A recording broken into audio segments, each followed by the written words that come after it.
ಇನ್ನು ಕನ್ನಡ ಸೀರಿಯಲ್ನಲ್ಲಿ ಪ್ರಮುಖವಾದ ಪಾತ್ರವನ್ನೇ ಅಭಿನಯಿಸಿ ಸಾಕಷ್ಟು ದೊಡ್ಡ ಮಟ್ಟಿಗೆ ಹೆಸರು ಮಾಡಿದಂಥ ಅತಿ ದೊಡ್ಡ ಕಲಾವಿದ ಇದೀಗ ನಿಧನರಾಗಿರುವಂಥ ಘಟನೆ ನಡೆದಿರೋದು. ಹಾಗಾದ್ರೆ ಏನಾಗಿದೆ ಅವರಿಗೆ ಸಂಪೂರ್ಣ ಮಾಹಿತಿ ನಾನು ನಿಮಗೆ ಕೊಡ್ತೀನಿ. ಅದಕ್ಕೂ ಮುನ್ನ ಚಾನಲ್ ಕೂಡ ಸಬ್ಸ್ಕ್ರೈಬ್ ಮಾಡಿಕೊಡಿಸ್ತಿದ್ದೆ.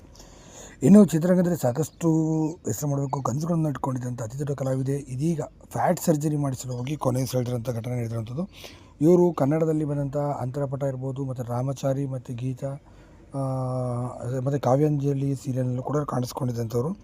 ಏನು ಯಾರಪ್ಪ ಇವರು ಅಂತ ನೋಡ್ತಾ ಬಂದರೆ ಚೇತನ ರಾಜ್ ಅವರು ಇದೀಗ ಕೊನೆಯುಸಿರೆಳೆದಿರುವಂಥ ನಟಿ ಇರ್ಬೋದು.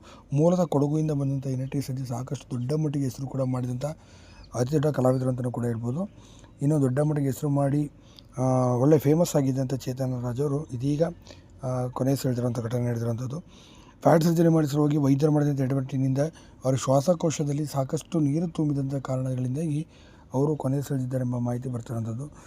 ಸದ್ಯ ಚೇತನ ರಾಜ್ ಅವರು ಚಿತ್ರರಂಗದಲ್ಲಿ ನಾಯಕಿಯಾಗಬೇಕು ಅಂತ ಹೇಳಿ ಸದ್ಯ ಸ್ವಲ್ಪ ದಪ್ಪ ಆಗಿದ್ದೀನಿ ಅಂತೇಳಿ ಸಣ್ಣ ಆಗಲು ಅಂತ ಹೋಗಿ ಈ ರೀತಿ ಮಾಡಿಕೊಂಡಿದ್ದಾರೆ ಅಂತ ಹೇಳಲಾಗ್ತದೆ. ಆಗ ನೀವೇನಂತೀರಾ ದಯವಿಟ್ಟು ಕಮೆಂಟ್ ಮಾಡಿ ತಿಳಿಸಿ.